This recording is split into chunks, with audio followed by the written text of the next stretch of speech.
మనల్ని మే 31న వేగంగా దూసుకెళ్తూ అలరించబోతున్నారని ట్రైలర్ చూశాక అర్థమైపోయింది. అండ్ ఇప్పుడు పిలిచేద్దాము కార్తికేయ గారు on to the stage please. A very passionate and very hardworking Kartikeya garu, here we welcome.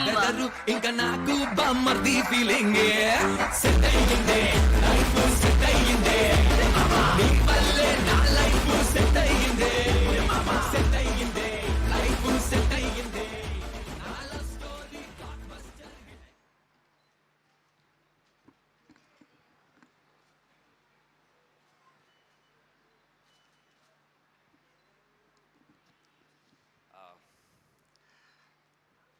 అందరికీ నమస్కారం. ఫస్ట్ ఆఫ్ ఆల్ మేము యాక్చువల్లీ 1 వీక్లోనే ఆయన మూవీ రిలీజ్ కూడా ఉంది జూన్ 7th మనమే. అలాంటి సిచ్యువేషన్లో ఇక్కడికి వచ్చి అంటే జస్ట్ 1 వీక్ తేడా ఉన్నప్పుడు జనరల్లీ ఇంకో హీరో ఫంక్షన్కి ఒకసారి జరుగుతారా నాకు జనరలీ 1 వీకే గ్యాప్ ఉన్నప్పుడు ఇంకొక వేరే మూవీ ఫంక్షన్కి వచ్చి చేయడం అది జనరలీ అవ్వదు. బట్ మీకు యూవి క్రియేషన్స్ కానీ ప్రశాంత్ కానీ అండ్ కొంచెం నేను కూడా స్పెషల్ కాబట్టే మీరు ఇది చేశారు. Thank you so much, thank you so much. Stage మీద ఉన్నా కాబట్టి అన్నా అనే అంటాను, పక్కన ఉన్నప్పుడు స్వామి అనాలి ఇప్పుడు. బట్ యా, మీరు అది కూడా ఇలా మాలలో రావడం మా దగ్గరికి మీ పాజిటివ్ ఆరా కానీ మీ బ్లెస్సింగ్స్ కానీ స్వామి గారి రూపంలో చాలా చాలా మా మూవీకి చాలా పెద్ద బూస్ట్ ఇచ్చాయి. అండ్ లైక్ ఆల్వేస్ మీ journey it's a very big inspiration. It's was not an overnight stardom. మీకు right from doing small role in Shankar Dada నుంచి ఫ్రెండ్స్ రోల్ చేసి తర్వాత హీరోలాగా చేసి రన్ రాజా రన్తో పెద్ద బ్రేక్ వచ్చి అక్కడి నుంచి ఈరోజు వరకు హిట్స్ వచ్చిన ఫ్లాప్స్ వచ్చిన your graph was always up and that shows your determination. And ఎప్పుడు మీరు ఏ టైంలో కూడా యూనో మీరు నమ్మిన వాల్యూస్ కానీ మీరు నమ్మిన సినిమాకి కానీ దాటి ఎప్పుడు వెళ్ళలేదు.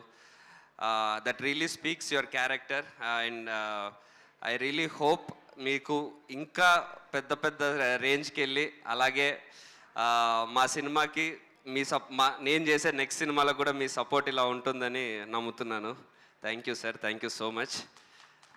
అండ్ ఇక్కడికి వచ్చిన మమ్మల్ని బ్లెస్ చేయడానికి వచ్చిన డైరెక్టర్స్ అందరికీ, వశిష్ఠ్ గారు, గాంధీ గారు, Mahesh Babu garu and all the directors who came here to bless us, thank you, thanks a lot.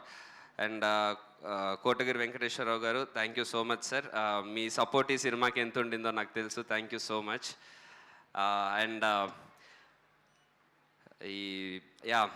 First మా టీజర్, మా first look super star Mahesh garu launch చేశారు.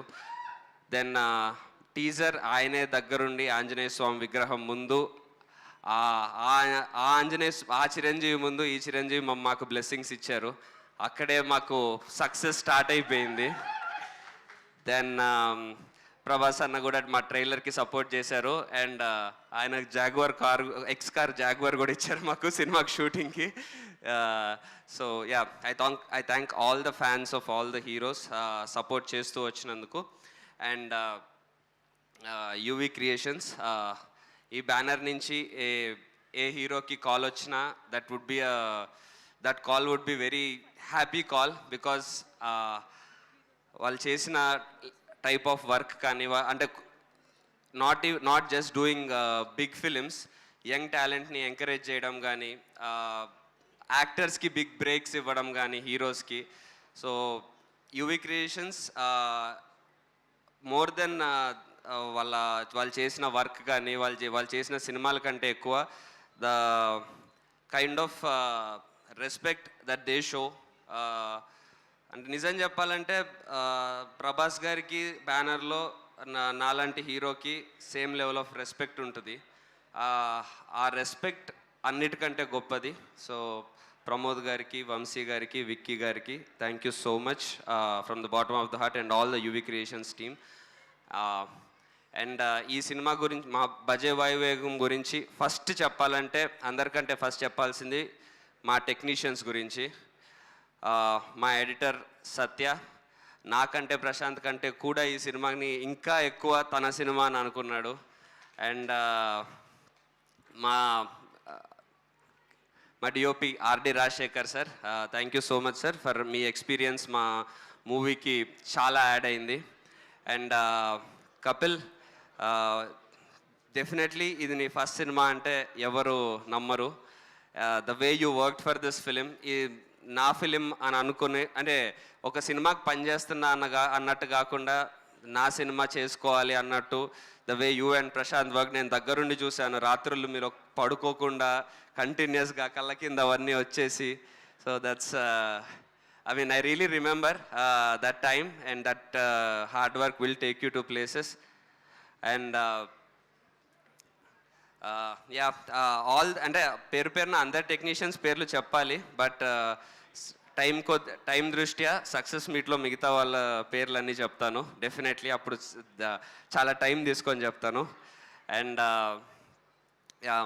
మా heroine Aishwarya Menon, thank you so much for being so supporting. ఇందాక తెలుగు వచ్చింది కదా, ఇప్పుడు మర్చిపోయా, ఇంగ్లీష్లో మాడుతున్నా. So thank you so much. చాలా నువ్వు ప్రశాంత్ చెప్పినట్టు నీ రోల్ ఎంత ఉంది జనరల్లీ, నేను ఇలాంటి కాస్ట్యూమ్ వేసుకుంటా, ఇదే చేస్తాను, నాకు ఎన్ని సాంగ్స్ ఉన్నాయి, ఇవన్నీ కాకుండా స్టోరీని బిలీవ్ చేసి క్యారెక్టర్ని బిలీవ్ చేసి నీ క్యారెక్టర్ సినిమాకి ఎంత యూజ్ అవుతుందో నువ్వు అర్థం చేసుకొని ఈ క్యారెక్టర్ చేయడం, that really speaks that you have a very good future, and I hope you reach great heights, and we keep working again. And Tanikella Bharani garu, most important character in our film. ఆయన ఇన్ని సినిమాలు చేసిన లెజెండరీ యాక్టర్ అయినా సరే మా సినిమాలో మళ్ళీ ఆయన కొత్తగా కనిపిస్తారు. అది ఆయన పెట్టిన కొత్తగా మళ్ళీ అంత ఎఫర్ట్ పెట్టి చేయడం, it's really legendary greatness. And Ravishankar గారు,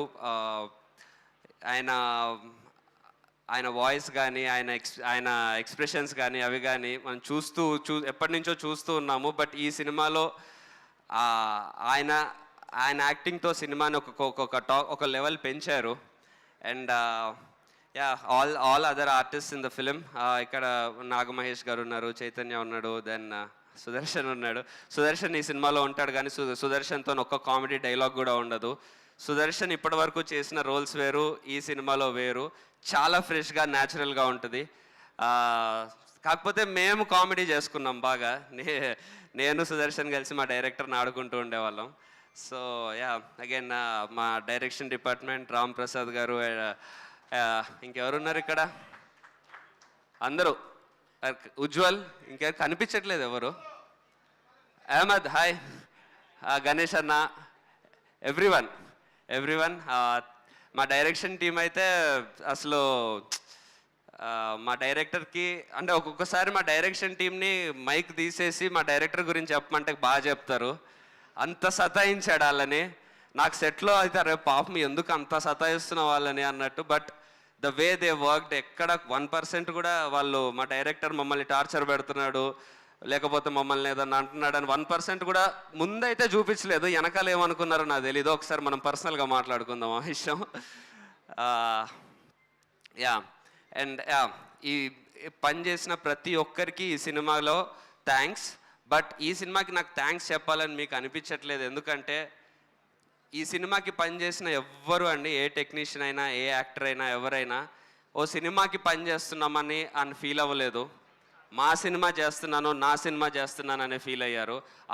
అది మీకు సినిమా వర్క్లో కనిపిస్తుంది. ప్రతి ఒక్కరూ వాళ్ళకి వాళ్ళ వర్క్ మాత్రమే కాకుండా ప్రతి ఒక్కరు సినిమాకి వాళ్ళు ఏం ఇంప్రూవ్ చేయగలుగుతారు, ఏం చేయగలుగుతారని ప్రతి ఒక్కరూ ఎఫర్ట్ పెట్టారు. సో ఈ సినిమాకి పనిచేసిన ప్రతి ఒక్కరికి thank you so much. And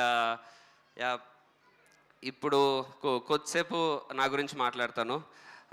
already సర్వాన్న కొంచెం చెప్పాను, కొంచెం ఏదైనా మాట్లాడతాను, మీ ముందు మాట్లాడడానికి కొంచెం ఇబ్బందిగా ఉంటుంది, but please bear with me అని. సో నేను RX 100 వచ్చి ఇప్పటికీ 6 years అవుతుంది.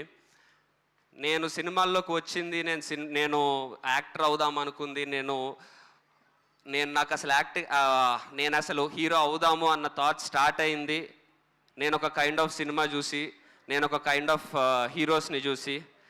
నేను చూసిన కైండ్ ఆఫ్ ఆర్ ఇన్ఫ్యాక్ట్ హీరోసే అనుకుందాం, నేను చూసిన కైండ్ ఆఫ్ హీరోస్కి వాళ్ళు ఏదన్నా నమ్మితే దానికి నిల్చుంటారు, వాళ్ళ వల్ల అయినంత సొసైటీకి హెల్పే చేస్తారు, వాళ్ళకు అనుకున్న వాళ్ళ కోసం ఎంత దూరమైనా వెళ్తారు, ప్రేమించిన అమ్మాయిని ఏమన్నా అంటే తాట తీస్తారు, చాలా బాగా కనిపిస్తారు, డ్యాన్స్ చేస్తారు, ఫైట్ చేస్తారు. ఇలాంటి సినిమాలు చిన్నప్పుడు నేను చిరంజీవి గారు, రజనీకాంత్ గారు, వెంకటేష్ గారు, నాగార్జున గారు, ఇలా అందరి సినిమాలు నేను చిన్నప్పుడు టీవీలో నాది చూసి వాళ్ళలాగా అవ్వాలని, వాళ్ళ సినిమాలో ఎలాంటి విషయాలు అయితే చెప్తారో అలాగా నేను బతకాలని, వాళ్ళ డైలాగ్స్ విని నేను అలాంటి బిహేవియర్తోనే ఉండాలని ఫీల్ అయ్యాను. ఆ ఇంటెన్షన్తోనే నేను ఈ సినిమా హీరో అవుదాము, యాక్టర్ అవుదామని వచ్చాను. అప్పుడు మా పేరెంట్స్ వల్ల, అజయ్ వల్ల RX100 అనే గిఫ్ట్ వచ్చింది, ఒక బ్రేక్ వచ్చింది. కానీ నేను ఏదైతే హీరో అని చెప్తూ వచ్చానో, ఆ హీరో అని అనుకున్నానో, ఆ హీరో నేను అవ్వలేదని నాకు తెలుసు అప్పుడు. సో దాని తర్వాత నేను చేసిన ప్రతి ఫిలిం నేను అనుకుంటున్న, నేను చూసిన, నన్ను నేను చూసుకోవాలనుకుంటున్న హీరో అవ్వడానికి ప్రయత్నించాను. అందుకే తర్వాత ఈ ఇనీషియల్లీ RX100లో ఎమోషన్ ఎంత రీచ్ అయినా, ఆ సినిమాలో ఉన్న మిగతా ఎలిమెంట్స్ ఏవైనా సరే ఇంకెందుకు చెప్పేస్తా, ఆ సినిమాలో ఒక కిస్ సీన్స్ ఎక్కువ ఉన్నాయి, ఇలాంటివి ఉన్నాయి అన్నప్పుడు, లేదు నన్ను చూసిన ఒక పిల్లోడు ఇన్స్పైర్ అవ్వాలి కానీ అది ఓన్లీ యూత్కి మాత్రమే ఉండకూడదు, నేను చిన్నప్పుడు ఎలా చూశానో నన్ను ఒకరు అలా చూడాలన్న ఇంటెన్షన్తో RX100 హీరో అని నన్ను ఎంత అంటున్నా నేను అది గర్వంగా ఫీల్ అయినా, అది ఎప్పుడు నేను RX100 హీరోని నా మనసుకి నేను అడాప్ట్ చేసుకోలేదు దాన్ని. ఓకే వెరీ గుడ్, దీని నుంచి మనం ఏం చేయగలుగుతామని నేను చెప్పి దానికి మార్చుకోవడానికి ట్రై చేశాను. నేను చూసిన హీరోస్ లాగా నేను చేయాలి అని ఆ డైరెక్షన్లో మార్చుకోవడానికి ట్రై చేశాను. అందులో ఆబ్వియస్లీ అనుకున్నట్టు చాలా వరకు వర్క్ అవ్వలేదు, కానీ నేను నమ్ముకున్న, నేను అవుదామనుకున్న, నేను చూసిన సినిమానే చేద్దామనే దానికే స్టిక్ అయి ఉన్నాను. ఎందుకంటే నాకు అది తప్పితే వేరేలాగా చేయడం రాదు, అది అవుదామనే వచ్చాను కాబట్టి.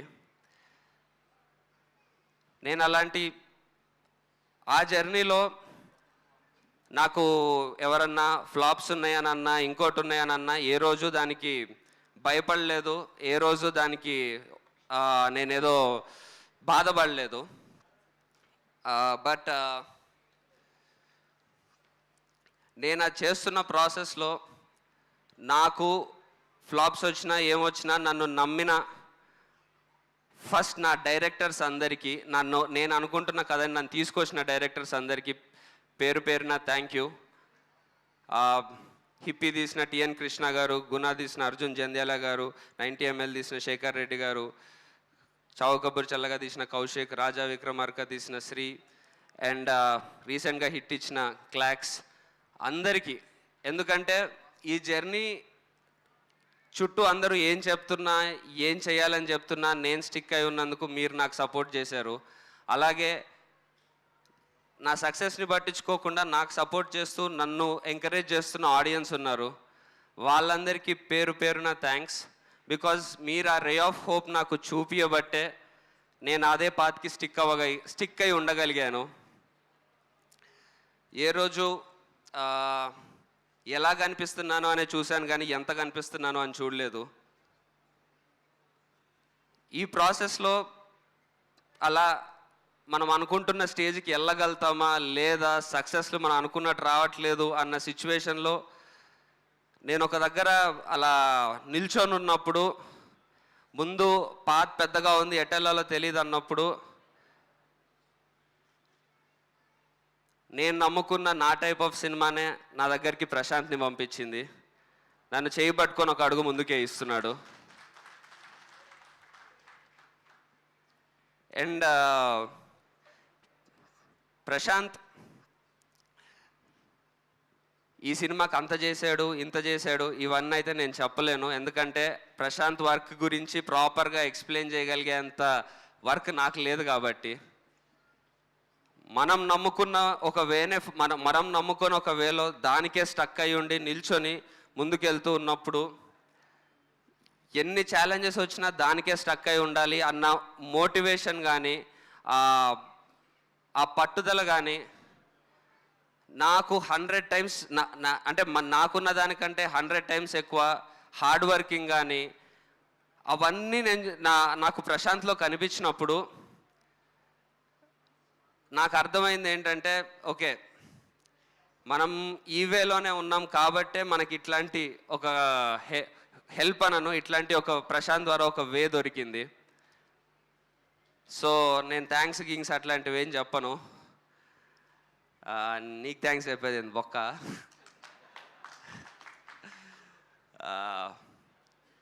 బట్ అంతే, నీ గురించి అంతే అయిపోయింది. సో ఇందాక చెప్తున్నట్టు నేను దీన్నే నమ్ముకొని ఒక సినిమా చేద్దాము అన్నప్పుడు ఎవరన్నా ట్రైలర్ చూసి అది చూసే ఎవరన్నా ఇది రొటీన్ ఉంది లేకపోతే ఓల్డ్ ఉంది అని అంటే,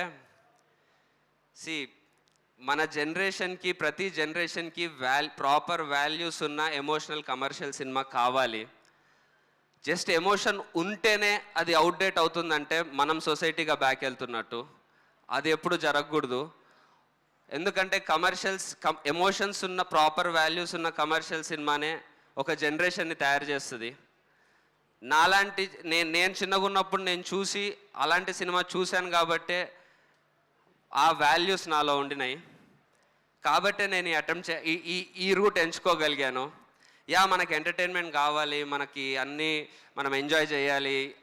ఎస్, ఎంజాయ్మెంట్ లేకపోతే సినిమా చూడకండి. సినిమా బాగాలేకుంటే అది కమర్షియల్ సినిమానా ఎమోషనల్ సినిమానా వాల్యూస్ ఉన్నాయా లేవా సినిమా బాగాలేకుంటే మాత్రం అస్సలు చూడకండి. కానీ సినిమా చూడకముందే అసలు అందులో ఎమోషనల్ పార్ట్ ఉంది అని అంటే అరే ఇదేదో ఓల్డ్ అని ఆ ఫేజ్కి అయితే వెళ్ళకండి. దట్ ఈస్ చాలా డేంజర్ సినిమాకి కానీ సొసైటీకి కానీ. ఇది అంటే నీకు చెప్పేంత స్థాయి ఆర్ ఏజ్ నాకు లేదు. బట్ రీసెంట్ టైమ్స్లో నేను విన్నది అవన్నిటి వల్ల నేను మాట్లాడేస్తున్నాను. తప్పుంటే క్షమించండి. అండ్ నేను జనరలీ నేను ఎక్కువ ప్రమోట్ అంటే నన్ను నేను ఒకలాగా ఎక్కువ చెప్పుకొని నా గురించి అది ఇదని అంటారు, మంచోడిని అంటారు. బట్ అది యాక్చువల్లీ నా మంచితనం కాదు. నేను నాలాగే ఉంటా అనే నా మొండితనం. అది దానికే స్టిక్ అయి ఉండాలని. సక్సెస్ వచ్చినా ఇందులోనే, వెనకడుగు వేసిన ఈ రూట్లోనే, ఏమిచ్చినా లైఫ్ ఇదే. ఎందుకంటే నా parents my parents own A school. వాళ్ళొక స్కూల్ పెట్టి ఎంతోమంది పిల్లలకి చదువు చెప్పి ఆ ఫీజులతో ఆ పేరెంట్స్ ఇచ్చిన బ్లెస్సింగ్స్తో నేను తిన్నాను. నాకు డబ్బులు వచ్చినాయి. నేను హీరోని అవ్వగలిగాను. నేను కానీ మా అక్క కానీ అలానే ఆ బ్లెస్సింగ్స్తో ఉన్న డబ్బులతోనే పెరిగాము. ఇప్పుడు మా అక్క పిల్లలైనా సరే, మా బావ అక్కడ ఎంతోమంది చిన్నపిల్లలకి డాక్టర్ తను. సో ఆ బ్లెస్సింగ్స్తో మా అక్క పిల్లలు పెరుగుతారు. ఇప్పుడు నాకు పెళ్ళయింది, రేపొద్దున నాకు పిల్లలు ఉంటారు. వాళ్ళు కంపల్సరీ నేను నమ్ముకొని ఒక సొసైటీకి హెల్ప్ఫుల్ అయ్యే థింగ్, ఒక నిజాయితీగా పనిచేసిన థింగ్తోనే రేపొద్దున నాకు పిల్లలు ఉంటే నేను వాళ్ళకి ఫుడ్ పెట్టాలి. ఈ రీజన్కైనా సరే నేను ఇదే చేస్తాను. బికాస్ ఒకవేళ నేను చెయ్యలేకపోయినా మా పేరెంట్స్ ఉన్నారు, నేను బతికేస్తా. బట్ ఇదే చేస్తా, ఈ వేనే ఫాలో అవుతా. ఇది నేను యాక్చువల్లీ సక్సెస్ మీట్లో చెప్దాం అనుకున్నాను.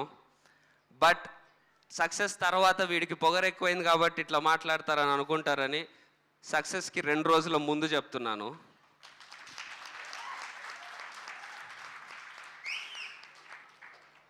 సో మీరు టీజర్ చూశారు, ట్రైలర్ చూశారు. మీకు మా క్రాఫ్ట్ నచ్చితే, మీకు ఈ సినిమా బాగుంటుంది అని అనిపిస్తే డెఫినెట్లీ సినిమాకి రండి. మీకు అది నచ్చి మీరు వచ్చి కూర్చుంటే మాత్రం మీ టైంకి, మీ వాల్యూకి, మీ టైంకి, మీ మనీకి, మీ మూడ్కి 100% వాల్యూ ఇస్తాము. ఒక్క సెకండ్ కూడా మీకు మీ మూడ్ చెడిపోదు. మీరు ఇంటికి మైండ్ ఖరాబ్ అయి వెళ్ళరు. మమ్మల్ని బ్లెస్ చేసి మాకొక భరోసా ఇచ్చి వెళ్తారు డెఫినెట్లీ. సో మీకు అంత రెస్పెక్ట్ ఇచ్చి మేము సినిమా చేసాము. ఆ రెస్పెక్ట్ మీ నుంచి కోరుకుంటున్నాము అంతే. So yeah, May 31st Bhaje Vayuvegam in theatres. May 31st తర్వాత మనందరికీ లైఫ్ మారబోతుంది. మనందరికంటే మన టీం అందరికీ. శర్వాన్ ఉన్నారు, నాకు కొంచెం ఇబ్బందిగా ఉంది అందుకే ఇలాంటి మాటలు మాట్లాడడానికి. అయ్యో, మీకు రన్ రాజారాన్ దగ్గరే అయిపోయింది. సో యా, మనందరి లైఫ్స్ మారబోతున్నాయి. Brace for the impact. And yeah, thank you so much each and every one for coming here. And yeah, నేనే ఇన్వైట్ చేశాను. Yeah please. And thank you so much. మీ మాటలన్నీ మాకు చాలా చాలా నచ్చాయి, చాలా ఇన్స్పైర్ చేశాయి. షోర్ షార్ట్గా మీరు 6 కొట్టబోతున్నారు 31న అని